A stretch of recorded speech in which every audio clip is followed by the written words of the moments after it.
Bonjour tout le monde, on se retrouve pour la vidéo numéro 24 sur le cours consacré à Linux pour terminer a priori avec la dernière séance qui va clore un autre chapitre de cette formation pour tout ce qui relie l'administration système, le fonctionnement en fait de toutes nos applications, les processus et comment ils communiquent au travers de signaux, donc tout ce qu'on a abordé précédemment. À la suite de cette vidéo, on pourra commencer à attaquer tout ce qui concerne le réseau, donc de plus se concentrer seulement sur ce qui est local, mais de parler de réseau et bien évidemment Internet pour terminer, comme je vous l'avais dit, avec le dernier chapitre sur la création de scripts, donc la programmation de scripts en Bash. Alors pour cette vidéo, nous allons voir comment planifier des tâches, puisque c'est quelque chose qu'on est amené à faire très très souvent quand on fait de l'administration système. Si vous êtes habitué par exemple sur Windows, c'est peut-être certainement quelque chose que vous faites régulièrement, régulièrement pour beaucoup, et on peut s'en servir pour tout un tas de traitements. On peut par exemple s'en servir pour faire de la sauvegarde de fichiers, d'accord, faire des backups de manière automatique et avec par exemple des heures régulières ou ce genre de choses. On peut s'en servir pour faire du nettoyage de fichiers du système, pour faire la mise à jour du système. Bref, ça permet en fait d'automatiser beaucoup de choses qu'on n'a plus ensuite à faire manuellement, nous en tant qu'utilisateurs. Donc, qui dit tâche à planifier, dit forcément heure, date, d'accord, et tout un tas de choses comme ça à prendre en compte, et on va justement aborder les commandes qui vont nous permettre de travailler là-dessus. Alors, une date, vous avez en tout cas pour ici votre terminal, la possibilité d'utiliser la commande date. La commande date, si je l'utilise, va me retourner une date avec ce type de format-là. Donc on a énormément d'informations, d'accord. On a le jour de la semaine, on a le numéro du jour, on a le nom, donc en toutes lettres du mois, l'année, on a l'heure, les minutes, les secondes, le fuseau horaire, on a même éventuellement le décalage par rapport au fuseau horaire, d'accord. Donc on est en UTC+2 ici en horaire française puisque nous sommes en heure d'été, je rappelle, et que ici vous avez une heure française qui est affichée. Donc qui sera évidemment différente si vous appartenez à un autre fuseau du globe. Alors à partir de là, on va éventuellement déjà voir comment on peut changer un petit peu ce formatage au niveau de cette date, d'accord, parce qu'il y a des jokers en fait à connaître qui permettent de formater des choses bien précises. Et comme il y en avait pas mal quand même que je vous ai abordé, je les ai préparés en avance pour ne pas avoir à les refaire tous à la main et que ça rallonge la vidéo inutilement. Donc je vous ai préparé un petit fichier que vous pouvez comme ça récupérer, recopier, etc. En mettant en pause la vidéo, prendre vos notes comme vous voulez. Vous avez toutes les infos qui sont ici. Donc en gros nous avons, donc je vais aller assez vite puisque vous allez voir que c'est très très simple, la possibilité d'afficher donc le jour en lettres en utilisant par exemple les symboles % et le A majuscule qui va donc afficher le jour bien précis, soit de manière complète, donc c'est quand on l'écrit en majuscule, et la partie abrégée c'est quand on écrit en minuscule. Vous allez avoir la même chose pour le mois, d'accord, de marquer donc janvier par exemple en toutes lettres ou en abrégé avec % B minuscule. Et ensuite on va retrouver les formats habituels qu'on retrouve d'ailleurs dans beaucoup d'autres choses, par exemple des langages de programmation. Quand on travaille sur des bases de données, on retrouve beaucoup ces choses là aussi, avec notamment le numéro du jour, donc le D, on a ici le numéro du mois, on a l'année, pareil, donc l'année sous 4 chiffres ou 2 chiffres, que vous utilisiez la majuscule ou la minuscule pour le Y, le format d'heure, donc là tout est en majuscule, HMS, parce que sinon on a évidemment d'autres cas, et je vous ai aussi partagé, parce que ça c'est important, quelques raccourcis. Donc vous voyez, comme ça permet d'aller un peu plus vite sur tous ces formats pour pas les passer un à un. Donc en gros, si vous devez afficher, ça c'est souvent un format qu'on retrouve beaucoup dans d'autres cas où on a l'année, un tiré, le mois, un tiré, le jour. Plutôt que d'écrire tout ce formatage là, vous pouvez le remplacer par un % F majuscule. Et pour afficher les heures, 2 points, les minutes, 2 points, les secondes, vous pouvez utiliser %T majuscule pour time, qui va permettre d'avoir ce format là. Donc comment on utilise ces différents formats? C'est très simple. On peut tout simplement utiliser date, vous mettez en double guillemets, donc entre double guillemets, un plus au départ ici de votre chaîne, et là vous allez choisir donc le formatage bien précis. Donc par exemple, moi si je veux dire, voilà, nous sommes, on va mettre comme ça, nous sommes ceci. Et voilà ce qui va retourner, d'accord? Donc c'est comme une chaîne de caractères, donc si vous faites de la programmation, vous avez l'habitude de manipuler ce genre de données. On marque ce qu'on veut, on n'est pas obligé de marquer quelque chose, et en utilisant ces petits symboles là, donc ils vont être interprétés, ces jokers, dès qu'il y a 1% quelque chose, en fonction de ce que je vous ai mis ici. Donc on peut véritablement récupérer des informations bien précises, et en gros si on veut l'information telle qu'on la retrouve souvent dans d'autres domaines, c'est-à-dire la date complète sous ce format là, et l'heure complète sous ce format là, et bien vous alternez, vous simplement cumulez les deux. Donc généralement ça s'écrit comme ça, %F, un espace, et le %T qui va du coup beaucoup plus vite que de noter. Voilà, vous voyez, on a tout le format de la date du coup comme ceci, donc à l'envers, d'accord, année, mois, jour, un espace, heure, minute, seconde, et ça évite de noter tout ça, un espace et tout ça, d'accord, on gagne pas mal de temps. Donc je suis allé assez vite là-dessus parce que c'est simple, honnêtement il n'y a pas grand chose à dire de plus. Il existe plein d'autres jokers, il y a notamment par exemple le joker pour tout ce qui est fuseau horaire, donc on peut mettre %Z, et vous avez du coup le time zone, ok, CEST, donc on peut récupérer ce genre d'informations, et plein d'autres aussi. Vous pouvez aller voir dans le manuel concernant cette commande date, vous allez retrouver plein d'autres jokers utilisables, il y en a même d'autres au niveau des raccourcis, d'accord, ceux-là ce sont les principaux, mais il y en a plein d'autres également, notamment % grand D, donc plus % D, qui vous donne ce format-là, d'accord, donc ça vous donne mois, comme on retrouve beaucoup en US, hein, mois / le jour / l'année, et sur 2 chiffres, d'accord, donc souvent eux ils inversent en fait le mois et le jour. Chose en France, nous on a l'habitude de mettre le jour / le mois / l'année, et souvent même l'année sur 4 chiffres plus souvent. Donc voilà, vous avez comme ça différents formatages. C'était quelque chose que je tenais à aborder au début de vidéo, puisqu'on parle de planifier des tâches, des traitements, donc la planification se fait forcément par rapport à des dates et des horaires. Voilà pour cette partie-là. On va pouvoir du coup maintenant passer au plus important par rapport à ça. Alors oui, je l'ai pas éventuellement dit, mais si vous voulez par exemple éditer cette date, bon, faut en avoir vraiment l'utilité de dire je veux modifier la date de mon ordinateur, à moins qu'elle soit pas bonne, mais généralement la date est synchronisée via internet, hein, pour avoir la date la plus exacte. Mais si vraiment vous vouliez la modifier manuellement, vous allez donc repasser en super utilisateur, sinon ça passera pas, sudo date, et ensuite on va pouvoir respecter un format très particulier pour pouvoir modifier en fait la date que nous voulons. Donc on va avoir le mois, donc par exemple on va mettre 04 pour avril, on va avoir le jour, donc on va mettre par exemple le 21, on va mettre ensuite c'est les minutes, voilà, donc c'est vraiment un format un peu bizarre en fait, puisqu'on va avoir les heures, donc par exemple 16, les minutes, comme ceci, et l'année. Voilà, donc le format en fait, hein, grosso modo, pour modifier une date, enfin modifier la date du système, hein, du coup, hein. Voilà, on va suivre le format particulier qui est mois, donc ce sera tout attaché, donc en fait le mois, bah, ça va être tout simplement, alors je dis pas de bêtises, voilà, pour MM, on va avoir le jour, d'accord, pour DD, on va avoir les heures, pardon, H majuscule, les minutes, ok, et on va avoir l'année, voilà, sous ce format là. Donc ça reviendrait à écrire, que je vous l'ai dit, pour le mois tout à l'heure, avril ce serait 04, le 21 avril ce serait 21, l'heure 16h ce serait ça, minute 0 minute on mettrait 00, et l'année 2018 on mettrait ça. Donc vous voyez, c'est un peu particulier l'ordre dans lequel on met les informations, mais en tout cas voilà le format à respecter par rapport à ça. Donc un sudo date, vous mettez ce type de format là en mettant une date bien précise, et ça va modifier la date de votre système. Mais encore une fois, il faut en avoir une utilité, c'est pour ça que je vais très vite dessus. Généralement, on synchronise avec Internet, hein, pour avoir quelque chose de plus exact. Et si ça ne fonctionne pas, il faudra revoir par rapport à la gestion de votre système, il y a forcément quelque chose qui n'est pas bien configuré par rapport à cette synchronisation. Ok, maintenant passons véritablement à la planification de tâches, et nous avons un outil très pratique qui n'est peut-être d'ailleurs pas forcément installé. Moi en fait, quand je voulais voir voilà, si tout était installé, j'ai vu que l'outil moi n'était pas mis justement sur Budgie ici, Ubuntu Budgie. Donc si vous avez utilisé la même distribution pour suivre la formation, vous aurez la même chose. Donc il faudra installer AT, donc c'est le nom du paquet que nous allons utiliser, donc avec apt, aptitude, ce que vous voulez, comme on l'a vu sur des séances précédentes. Une fois que nous avons cet outil, nous allons pouvoir lui dire tu as planifié une tâche à un moment précis. Donc on va par exemple lui demander, oui, ce fichier moi que j'ai créé ici, datetime-format.txt, que j'ai mis dans mon voilà, répertoire personnel, on n'en a plus besoin ici, donc je vais le supprimer à un moment donné à une certaine heure. Donc là il est 18h44 et 45 secondes, ça va être un petit peu léger, on va mettre pour 18h46. On va faire hâte, ici on va lui spécifier seulement une heure, donc je vais mettre 18h 2.46, ok, je mets juste ça. Je fais entrer, et là vous voyez on a accès à un prompt, et là je peux lui donner toutes les commandes que je veux faire exécuter. Donc moi je vais lui dire de faire un remove, je vais lui donner le chemin exact, parce que c'est pas, encore une fois c'est bien important de préciser le chemin absolu pour être sûr de trouver toujours le fichier, exécuter la commande au bon endroit, comme ça il n'y a absolument pas de problème par rapport à ça. Moi du coup je vais lui dire home, du coup c'était mon pseudo, et ici date time, je sais pas si non, il n'y a pas l'autocomplétion, ça aurait été bizarre d'ailleurs. Peut-être time, faut pas s'ouvrir sur le nom, format.txt, ok, ou alors je vais, oula, attendez, on va recommencer, à 18h, vous allez voir que je vais pas avoir le temps de faire la commande, mais c'est pas grave, je vais faire plutôt un MV,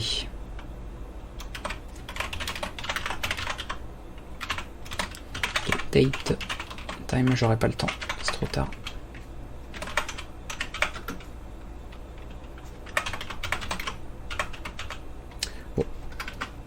Parce que là le temps passe vite, donc on va, il est 46, on va mettre à 48, comme ça on aura 2 minutes pour faire la commande. Donc 18h48, je fais entrer, on me propose un prompt ici, Je mets toutes les commandes que je veux faire. Donc par exemple, moi je vais dire de modifier, donc je ne vais pas le supprimer, je vais modifier le nom du fichier. Donc qui est à cet endroit. Format .txt. Et rappelez-vous, on utilise la commande mv qui, donc en déplaçant mais en changeant le nom à la fin, va tout simplement renommer le fichier. On fait entrer. Et si on n'a pas d'autres commandes que l'on veut faire, on fait CTRL-D qui va tout simplement envoyer un end of text, d'accord? Donc attention ici, ça n'envoie pas un signal. On pourrait penser que ça envoie un signal, mais en réalité non. Ça envoie simplement le code end of text, comme on retrouve end of file pour la fin d'un fichier quand on programme, et ça arrête tout simplement le prompt. Et à partir de là, vous allez pouvoir vérifier éventuellement la liste de tâches que vous avez comme ça en cours. Alors on serait tenté de faire un job en disant on attend comme ça s'il y a des processus par exemple qui sont prêts à être exécutés, mais on n'a rien en arrière-plan, d'accord, ou qui attend. Donc on va véritablement passer par une autre commande qui est ATQ pour tout simplement la file d'attente des tâches planifiées. On retrouve du coup un numéro de tâche, comme vous voyez, la date évidemment où elle est prévue, qui a initialisé donc ce type de tâche, et voilà. Donc là on va attendre pour qu'elle s'exécute et on verra un petit peu.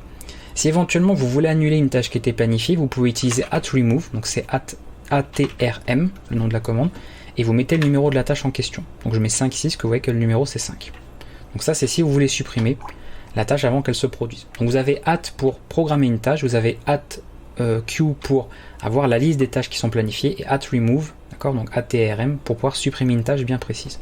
Donc là on va attendre dans un petit peu plus d'une dizaine de secondes. On va avoir la tâche qui va s'exécuter, qui du coup va normalement modifier ce fichier, si je ne me suis pas gouré dans les chemins. Normalement c'est bon, home, etc. Voilà, dossier personnel c'est ça. Donc on va attendre 4 secondes et vous allez voir logiquement le fichier renommé ici. Voilà, vous voyez, le fichier a changé de nom. Et du coup si je vais cette fois-ci à nouveau dans la liste, on n'a plus de tâches qui sont en attente. D'accord? Donc il n'y a pas de problème par rapport à ça.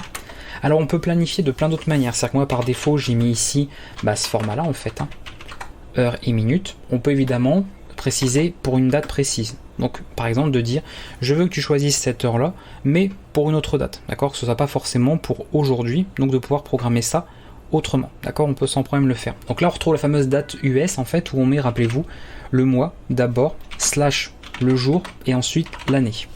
Donc on ferait ce genre de choses. Donc par exemple si je veux programmer pour demain sera le 25 je crois, donc par exemple pour 18h demain, je vais faire ça. Alors soit je peux utiliser tomorrow d'ailleurs, on a un mot comme ça tout fait pour dire demain, et si je veux préciser la date précise, eh bien je vais mettre 05 25 2019 puisque au moment où je fais cette vidéo nous sommes le 24 mai 2019. Donc là pour 18h le 25 mai 2019 je programme une tâche. On peut faire comme ça.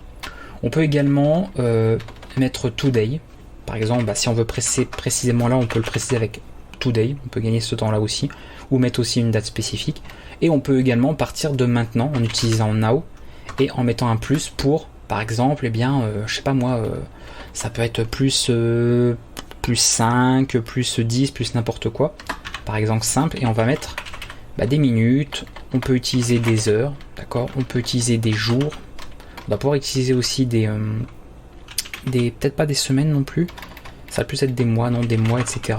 Pour dire voilà, de maintenant, à partir du moment où je planifie la tâche, où elle sera planifiée, donc au moment où j'aurai validé les tâches à planifier, 5 mois plus tard, par rapport au temps maintenant, on aura une tâche qui va s'exécuter.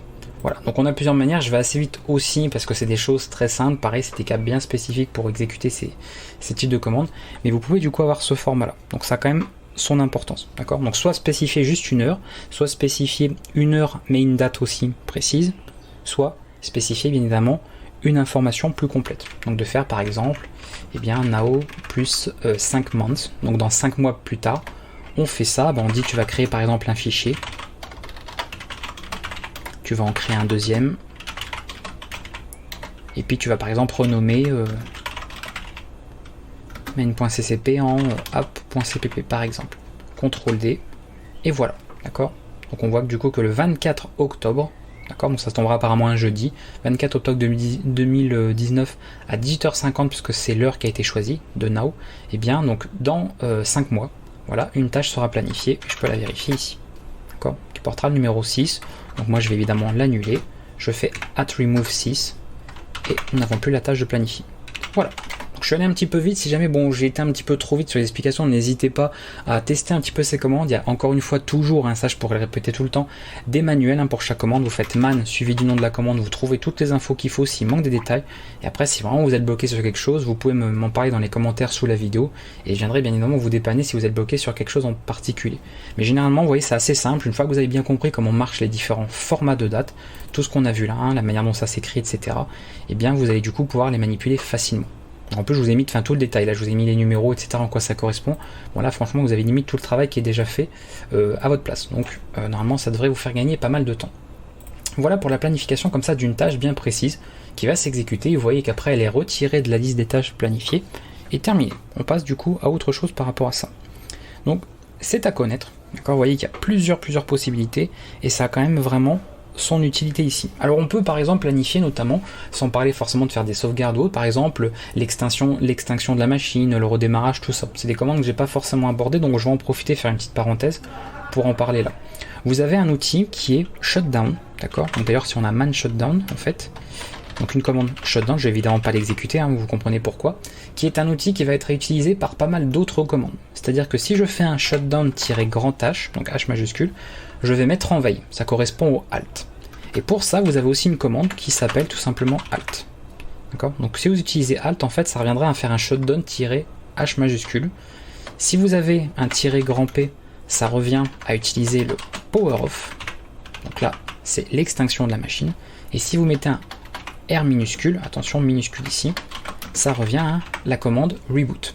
Alors je pense que c'est pour des histoires de compatibilité, il devait sûrement y avoir des commandes qui existaient à l'époque sur certains environnements Unix bien précis, et ensuite de nouvelles commandes ont été créées, et pour pas casser la compatibilité avec de vieux scripts qui peuvent tourner encore, ça il y a peut-être des gens qui ont programmé des scripts avec ces vieilles commandes, certaines vieilles commandes il y a peut-être 10, 15 ans, et avec tous les changements on n'a pas envie que ces scripts ne se mettent à plus fonctionner. Imaginez des gens qui auraient planifié par exemple l'exécution de scripts qu'ils ont développés, donc c'est pour ça que ça peut être assez déroutant de se dire shutdown ça veut dire éteindre, d'accord, c'est pour couper, et en faisant ça en fait on n'éteint pas, on met en veille. Et en faisant ça carrément on redémarre. Donc c'est un petit peu bizarre par rapport à ça. D'ailleurs si vous allez dans le manuel par exemple de alt, vous voyez donc vous avez la commande alt, et en fait si vous regardez, vous mettez alt avec l'option "-p" ou "-" power off, on peut utiliser la commande alt prévue pour mettre en veille pour éteindre la machine. Vous voyez en fait grosso modo on va retrouver en fait pour toutes ces commandes là et shutdown, et bien un petit peu les mêmes arguments. Alors c'est pas forcément exactement les mêmes noms, ou en tout cas minuscules ou majuscules selon les cas, mais en fait avec n'importe quelle commande parmi ces trois là, et bien en fait on peut exécuter les autres actions. Avec reboot on peut mettre en veille, avec power off on peut redémarrer, etc. Donc ça peut être un peu déroutant de se dire pourquoi il y a tout ça, mais c'est surtout pour des questions de compatibilité. Il y a certaines commandes qui existaient, d'autres qui n'existaient pas, et comme on veut pas forcément casser la compatibilité du vieux script, et bien des choses qui n'ont pas forcément été retirées de toutes ces commandes. Mais voilà, donc si vous voulez, je vous dis redémarrer, vous pouvez vous servir de reboot, alt pour la mise en veille, power off pour l'extinction, et ça fonctionnera évidemment très bien. Et si sur votre système ces commandes ne sont pas disponibles, n'existent pas, il y aura shutdown, donc voilà, vous en aurez au moins deux sur, toujours une de présente sur votre système, donc ça peut varier, parce que vous pouvez être sur du Ubuntu, vous pouvez être sur du Arch Linux, vous pouvez être sur un système BSD, donc c'est un système Unix mais qui n'est pas du Linux, d'accord, c'est encore autre chose BSD, et qui n'a peut-être pas certaines commandes et qui en a d'autres. Donc c'est pour ça qu'il existe tous ces différents programmes, en fait, ces différentes commandes d'exécution, puisqu'elles ne sont pas forcément toutes présentes partout, sur toutes les distributions et sur tous les environnements. Voilà pour ça. Et passons donc à la dernière partie pour clore en fait cette séance-là, avec la possibilité de planifier non pas une tâche de manière unique, d'accord, de dire je vais exécuter un certain traitement à partir d'un moment, mais de pouvoir le faire de manière régulière. Et là, je m'adresse surtout à ceux qui voudraient par exemple faire de la sauvegarde régulière, tous les jours, toutes les heures, toutes les minutes, j'en sais rien, pour programmer quelque chose de manière régulière. Et nous allons utiliser un outil très très pratique, qu'on retrouve d'ailleurs pas que sur du système, mais également en web, qui s'appelle cron. Donc il y en a certainement pour qui le nom dit quelque chose, surtout si vous faites du web, où on peut établir des tâches cron qui vont donc s'exécuter avec des intervalles réguliers. Alors ça peut être unique, mais bon, ça n'a pas vraiment d'intérêt de faire une tâche cron unique. On va plutôt le faire pour des choses qui vont être répétées, qui seront récurrentes. Et pour cela, donc notre programme cron, via le système, va utiliser donc des informations d'un fichier qui est crontab. D'accord ? Crontab est un fichier que nous allons pouvoir éditer, qui va ensuite être analysé par cron, qui va du coup exécuter les commandes que nous avons voulu. Alors là, il faut rester un peu concentré, c'est la fin de la vidéo, parce que le format, vous allez voir, est un petit peu particulier, mais je vais quand même vous le détailler comme il faut pour que toutes les informations soient données. Alors d'abord, si c'est la première fois que vous utilisez crontab, il est possible qu'il vous propose de choisir l'éditeur par lequel il va falloir l'ouvrir. En fait, on va pas ouvrir le fichier de crontab via notre éditeur directement, en faisant par exemple Nano, VI, Vime ou autre. On va passer directement par les options de crontab pour qu'il puisse être édité et prendre en compte le changement et la planification de la tâche. Mais vous n'avez peut-être pas forcément, donc soit vous allez exécuter en premier la commande, on va vous demander de choisir l'éditeur pour éditer ce fameux fichier, soit ça va choisir un éditeur par défaut parce que peut-être ça a déjà été choisi par un autre commande que vous avez utilisé sur votre OS, et vous risquez peut-être de vous retrouver sur un éditeur que vous ne connaissez pas ou vous n'aimez pas, et ça risque d'être compliqué. Donc la première chose à faire par exemple, c'est de faire select-editor, qui va donc du coup vous redemander ce choix. Alors des fois vous n'aurez pas besoin de le faire encore une fois parce que vous allez utiliser crontab et ça va justement vous afficher ce menu pour vous dire parmi les éditeurs que vous avez en ligne de commande, en console, lequel vous voulez utiliser. D'accord? Donc on précise d'ailleurs que pour le changer à nouveau plus tard, vous pouvez utiliser cette commande-là. Donc moi il était déjà normalement sur Nano par défaut, mais je vais quand même revérifier pour être sûr, voilà, en faisant 1, parce que dans le cours on a abordé Nano, donc je pars du principe que vous n'avez pas forcément après utiliser d'autres éditeurs comme Ed ou comme Vime ou VI ou ce genre de choses. Donc on va partir sur Nano pour tout le monde, puisque j'ai fait un cours sur Nano, donc je sais que vous l'avez tous absolument abordé si vous en êtes à ce stade de la formation, comme ça il n'y aura aucun problème. Parti de là, une fois que cet éditeur a bien été configuré, on va utiliser cette fois-ci notre commande crontab avec l'option "-e" pour éditer.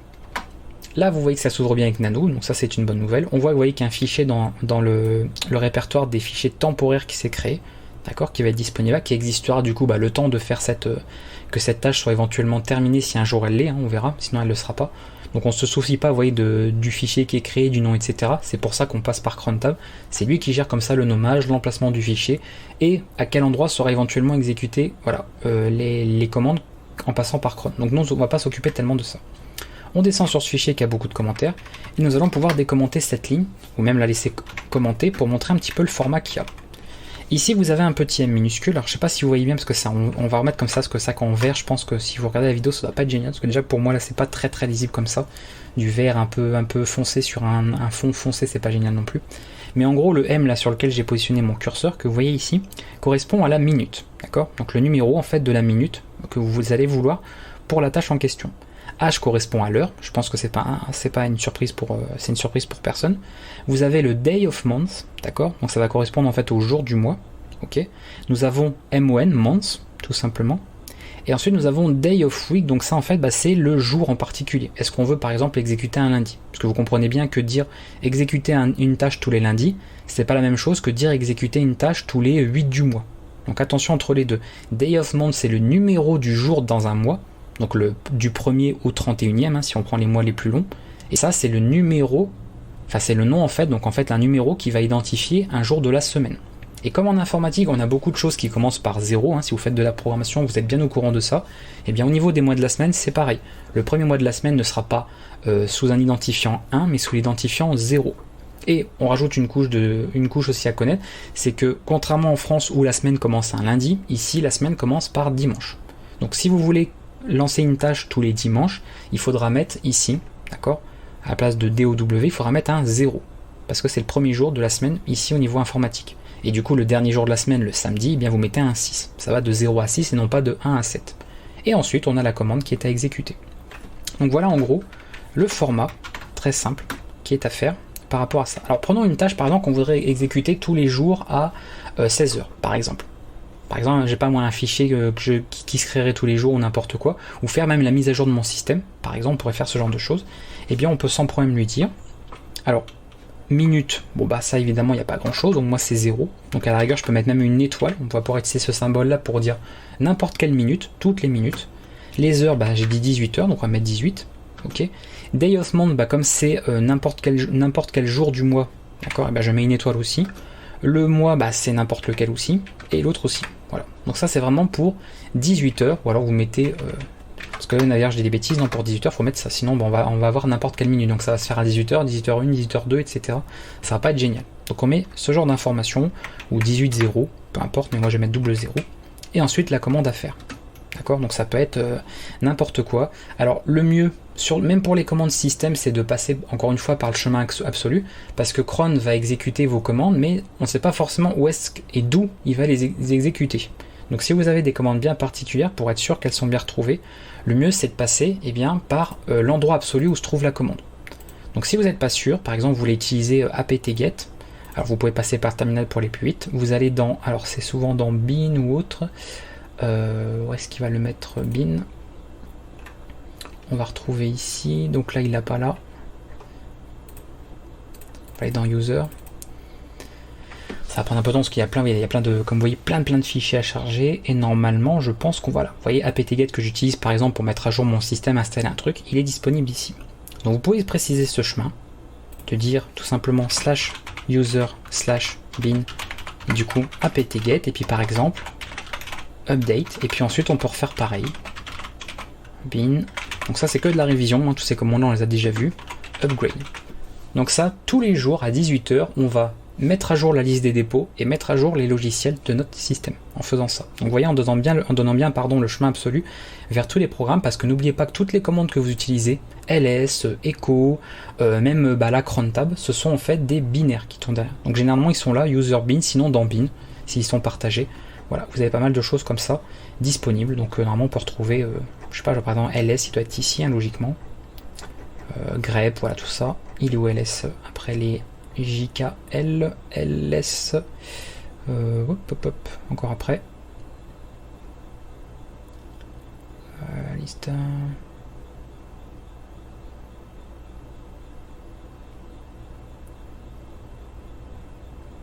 Voilà, je suis pas allé assez bas. Il y a tellement de fichiers différents en fait. QRS, LS il n'est pas ici, donc LS doit être ailleurs. Alors au pire, hein, si on le cherche, hein, parce que je dis je connais pas forcément par cœur exactement où tout est placé, on peut dire d'ouvrir un autre terminal, nouvelle fenêtre, voilà, et puis on fait where is ls, hop, et il est dans /bin/ls directement, vous voyez. Donc il est plus, lui il est accessible du coup dans ce répertoire là. Donc voilà, on peut retrouver comme ça une commande en particulier si vous savez pas où elle est, mais ça c'est de la révision, hein, where is on l'a déjà vu bien avant dans le cours. Et après, bah voilà, on spécifie ça précisément. Si je veux que ce soit exécuté par contre à 18 h, mais que par exemple les dimanches, d'accord, tous les dimanches, eh bien je vais le spécifier ici en mettant 0. D'accord, on peut faire comme ça. Voilà. Donc à vous de voir, sinon vous mettez 1 si vous voulez tous les lundis, un début de semaine française. On peut faire ça comme ça et ça fonctionne très très bien. On a également d'autres types de formats, c'est-à-dire que là quand je mets, voyez, un nom bien précis, bah, c'est celui-là qui est choisi, qui match en fait, hein. Donc ça c'est pour dire que c'est celui-là. On peut également en spécifier plusieurs. Par exemple, si je veux que ce soit fait, je sais pas moi, le lundi et le dimanche, bon ce serait un peu bizarre que ce soit étalé comme ça, mais on peut par exemple se dire 1,0, d'accord, ou 0,1. Ça veut dire que ce sera fait et le dimanche, donc correspondant à 0, et le lundi correspondant à 1. Et on peut aussi dire bah, de tel jour à tel jour, donc faire une fourchette en mettant simplement un tiret. Donc par exemple de dire bah, du lundi jusqu'au mercredi, voilà, donc on met 1-3. Le 1 correspond au lundi, le 3 correspond à mercredi, si je dis pas de bêtises. Voilà, donc ça c'est pour dire ça va de là à là par rapport à la planification de la tâche. Donc plusieurs choses à connaître, hein. L'étoile c'est pour tout, la virgule c'est pour spécifier plusieurs choix possibles, le tiret c'est pour dire que ça va de tel minimum à tel maximum, d'accord, et sinon vous mettez la valeur précise, et ça on l'a vu par rapport au format, hein, sur les horaires et les dates, enfin les dates et les horaires comme on l'a vu en début de vidéo. Et après vous mettez la commande, vous validez, d'accord, donc vous allez pouvoir ensuite enregistrer. Alors moi c'est un peu bizarre que je fasse ça comme ça, donc je vais mettre ça comme ça, je fais CTRL O, j'enregistre mon fichier X, d'accord. Donc là il vous dit installing new cron tab, d'accord, normalement ça a pris en compte la commande par rapport à ça. Donc on n'a plus qu'à faire cron tab-l, et logiquement on doit retrouver évidemment donc bah, le listing de notre fichier, donc ça lit le fichier, ça fait comme un cat en fait, et vous voyez qu'on retrouve la tâche qui est ici, qui logiquement doit s'exécuter. Et si à un moment donné je veux supprimer, d'accord, toutes les tâches qui ont été indiquées ici, parce que vous voyez qu'on peut en mettre plusieurs, hein, du coup, si on veut, et bien j'ai juste à faire un cron tab-r pour remove. Et là si je fais ça, hop, il n'y a plus de tâches qui ont été tout simplement prévues ou en tout cas créées. On n'a plus du tout ce fichier cron tab qui existe. Voilà. Et je pense qu'on va s'arrêter là. On a abordé pas mal de choses. C'était tout ce que je voulais de toute façon vous montrer par rapport à la planification de tâches. Donc vous avez vu comment on utilise des dates, comment on les manipule. Vous avez vu comment planifier une tâche mais unique, d'accord, qui va s'exécuter, qui va être faite une seule fois. Et si vous voulez avoir des tâches comme ça récurrentes, régulières, eh bien utilisez cron tab qui se sert, attention derrière, ce que c'est qu'un fichier de cron. Et vous allez comme ça pouvoir planifier des tâches bien précises avec des horaires, des dates bien précises et des commandes particulières aussi. Je rappelle, mais ça semble logique qu'avec ce genre de tâches, on peut exécuter que des choses qui se font en console. C'est-à-dire si à un moment donné, vous voulez par exemple qu'à une certaine heure, ça vous ouvre votre navigateur web ou que ça vous lance une musique via VLC ou ce genre de choses, vous pouvez le faire avec cron, mais il faudra aller voir pour le manuel, parce que je ne vais pas évidemment m'attarder dessus, il y a trop de choses à voir. Peut-être je pourrais éventuellement l'aborder dans un tuto, mais ça n'a pas été fait évidemment au moment où je fais cette vidéo. Mais vous pouvez, sachant en tout cas qu'il y a moyen avec Xhost notamment, eh bien de passer par un serveur X, donc de pouvoir lancer une application graphique pour se dire par exemple, bah, tous les matins, je sais pas, genre si je sais que je me lève tel jour, que j'allume mon PC à telle heure, et bien 10 minutes après que mon PC est allumé, je peux par exemple planifier eh bien l'ouverture de mon lecteur MP3 qui va lire ma petite playlist, voilà, comme ça vous réveille le matin tranquillement et on commence la journée de bonne humeur. Voilà, donc on peut faire ce genre de choses, mais en tout cas là on est pour une utilisation en mode console. Donc attention, même si par exemple vous vouliez faire une tâche pour dire j'ouvre un terminal, n'oubliez pas qu'un terminal, voilà, même si on s'en rend pas compte, c'est une application graphique, d'accord, de cette manière. Là on est dans une application graphique, sinon on n'aurait même pas cet écran que vous voyez derrière avec le fond d'écran, les icônes, tout ça. Donc même pour dire j'ouvre un terminal, comme ici il passe par une interface graphique, on est obligé de passer par Xhost, et là il faudra vous renseigner un petit peu par rapport à Cron et Crontab pour voir comment on peut faire ça. Mais sachez que c'est possible, si ça vous intéresse, vous pourrez continuer de creuser un petit peu là-dessus, pour planifier des tâches avec des environnements graphiques. Voilà, on va s'arrêter pour cette séance. Ça termine donc ce fameux chapitre sur tout ce qui est gestion système, administration système. Et à partir de la prochaine séance, on va arriver vraiment dans un nouveau chapitre qui va concerner, comme je vous l'ai dit, le réseau et tout ce qui est relié à Internet. A bientôt pour la suite des séances sur GNU Linux. Ciao tout le monde.